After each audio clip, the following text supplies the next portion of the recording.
For today's Inside the House series, I'm going to be joined by one of my colleagues from the design department to talk about creating beautiful books.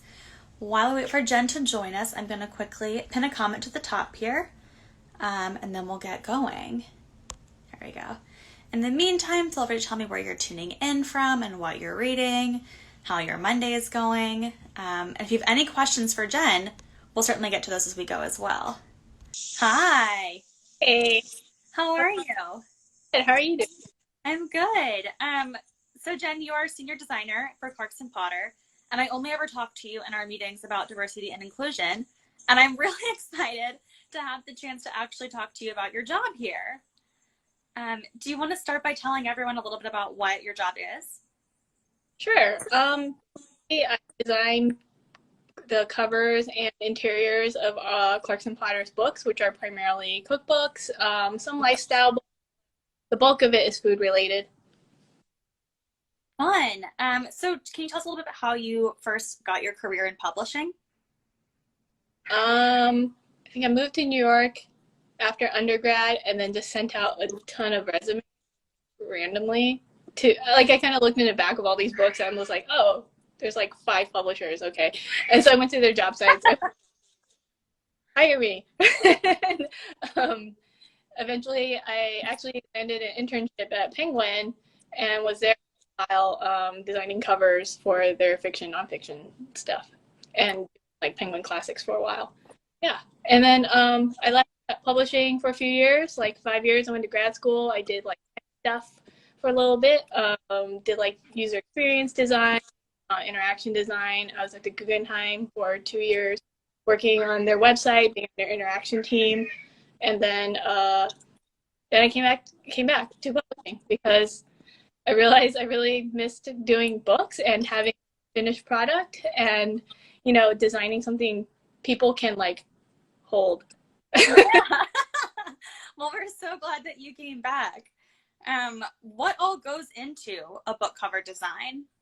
um for I think for like fiction and nonfiction, it's mostly you read the book, synthesize the idea to what you well, you also get input from marketing, publicity, sales about what they think the book should look like too, right? And you like all that congeals in your head at some point, and then you make a bunch of covers that you hope somebody likes.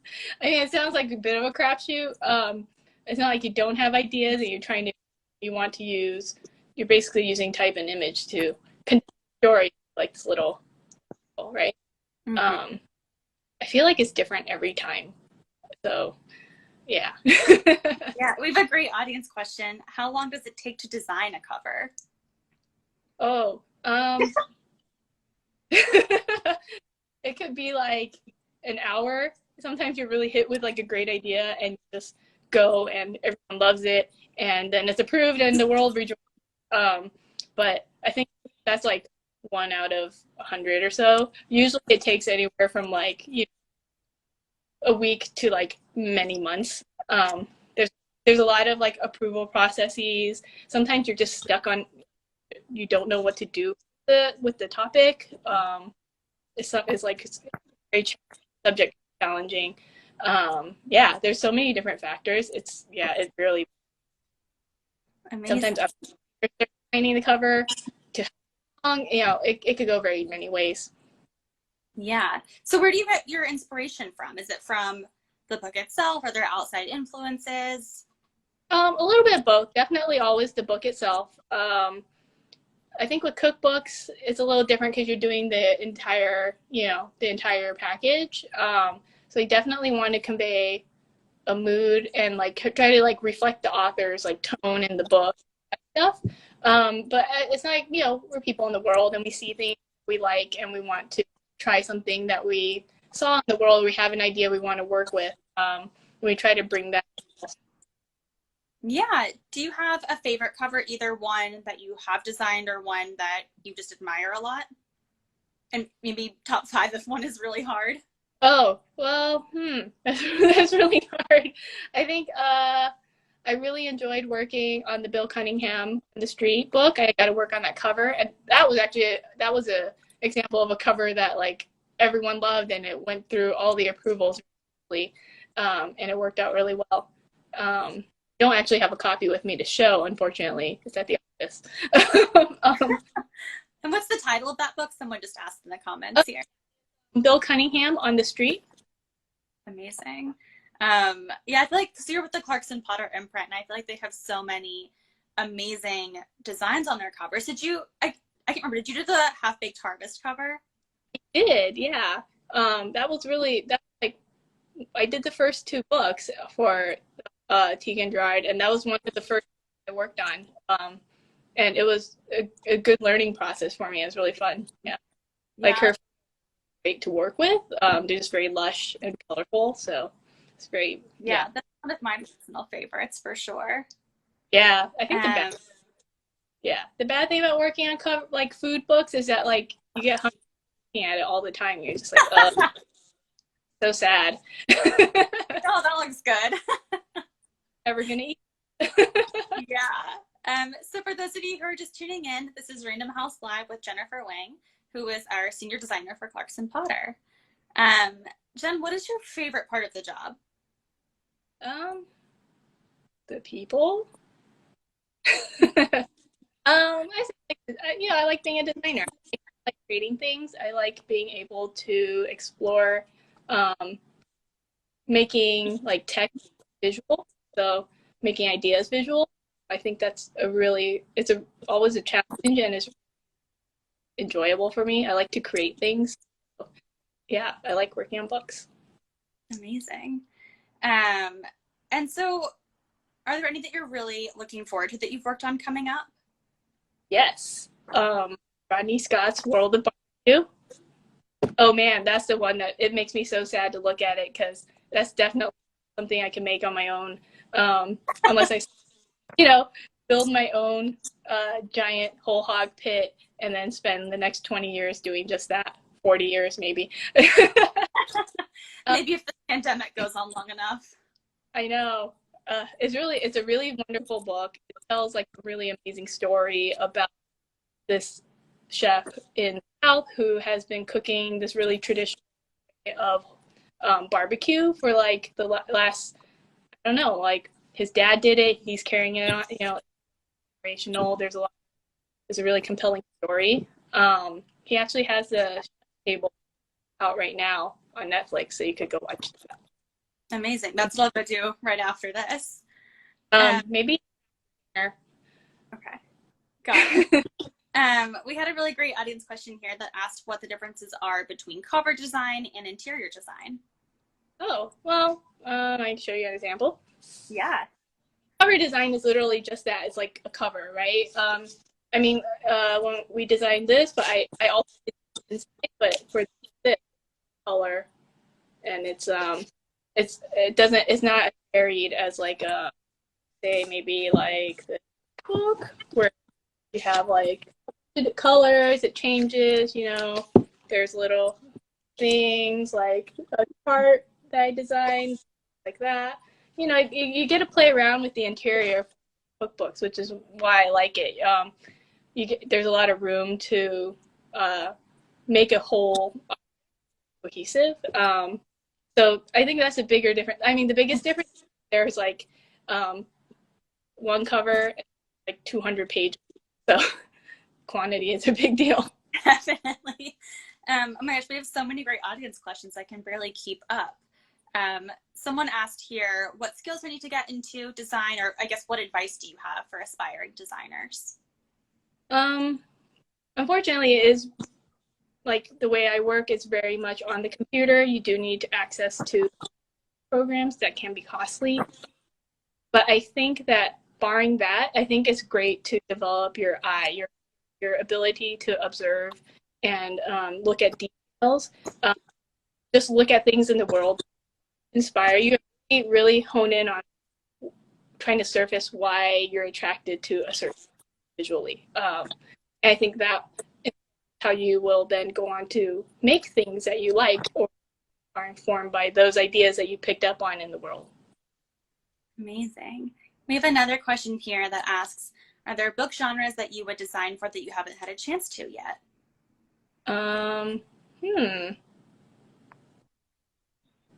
maybe like horror. Oh, I've never really done a horror book. Uh, I think there's definitely a specific way of approaching it, but I mean, ways to creep people out. I always think of like, was that like scary stories to tell in the dark, right? You never oh forget. yeah. Amazing. Um, yeah, so for those of you who are again just tuning in, this is Random House Live with Jennifer Wang talking about book design.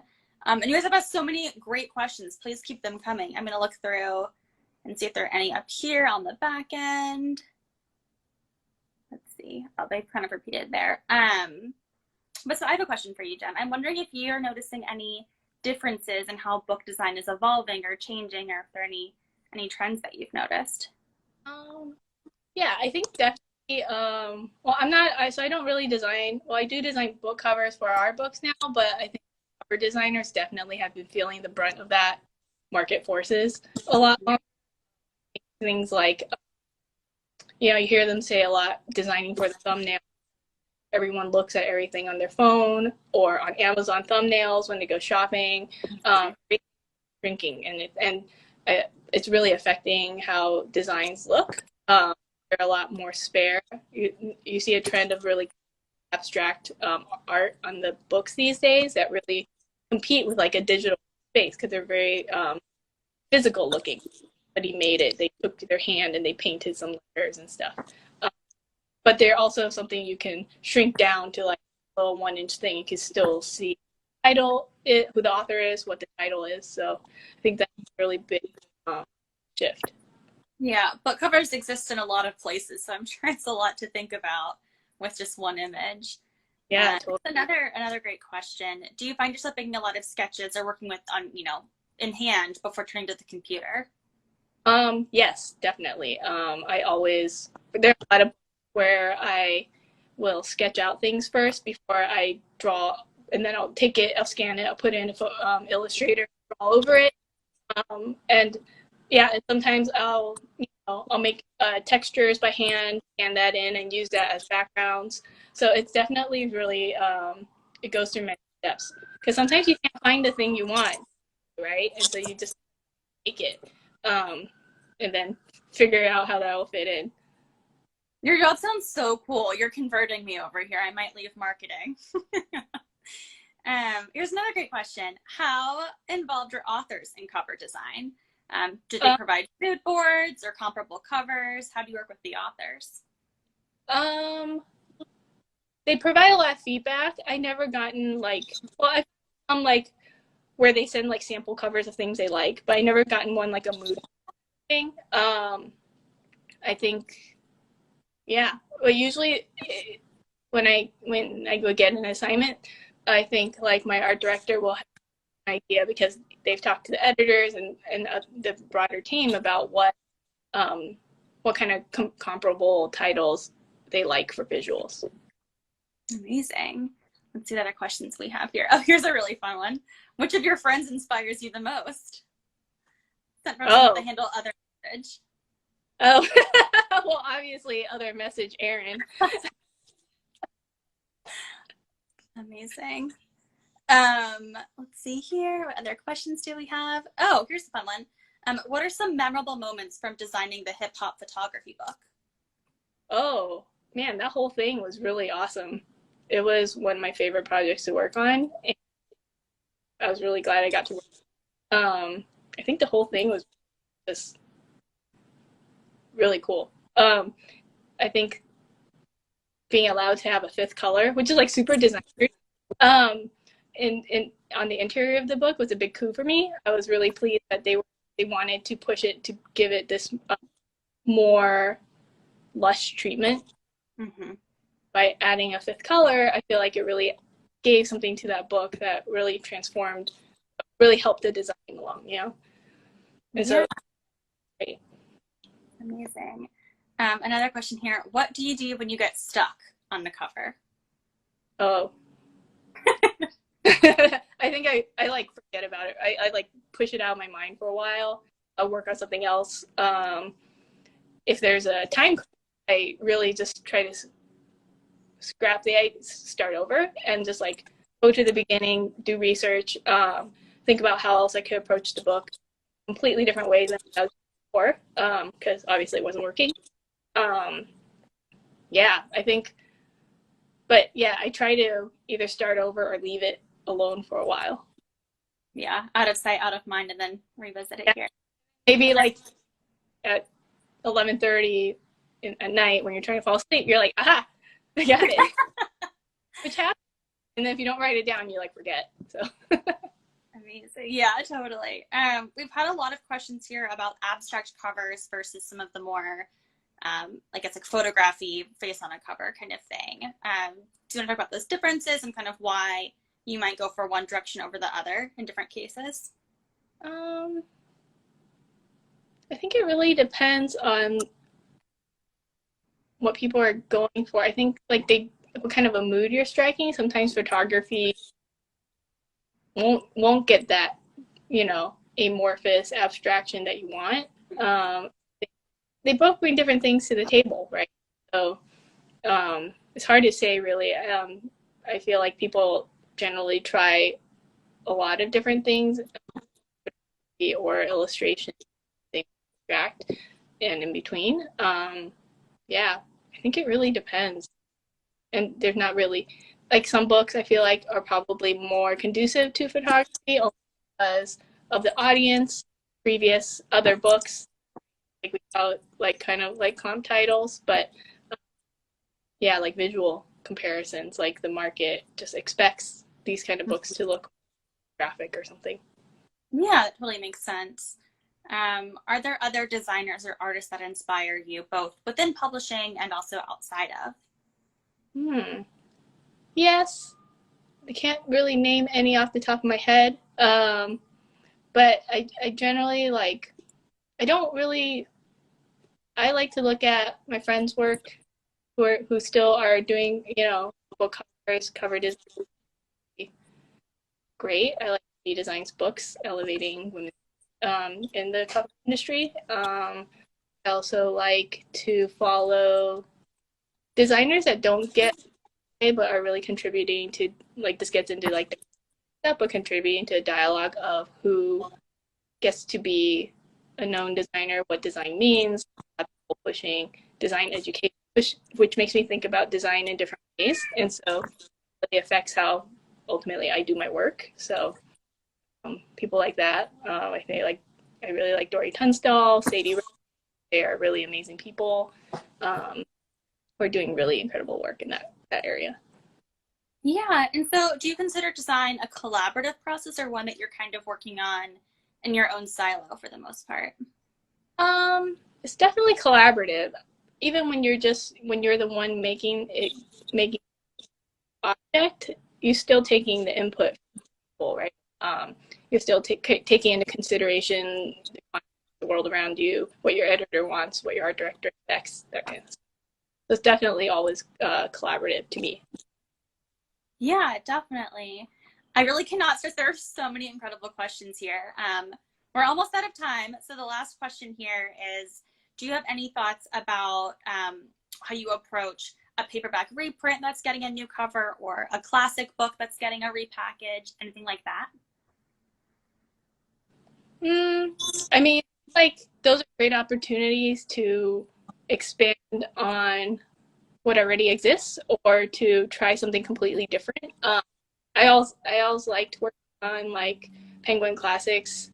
It was maybe like a little square of an image and it's a set template, but you get to approach there's so much you could do in that space, and I found a really great way to convey something very, very dense to one little spot. It's just visual, got no type, and so it was like a great challenge. Like I think I did the Benjamin Button book.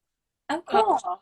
That was like a real challenge because I was like, how do you show backwards in a static image? And that's one where I ignored it for like weeks until the editor was like, where's this book? And I was like, sure. Moment of like, oh right. And so and that's another thing, like, I can't find a photograph of it. I drew a picture, a silhouette guy with his legs sticking out of a pram. And I was like, oh, duh, why didn't I think of this before?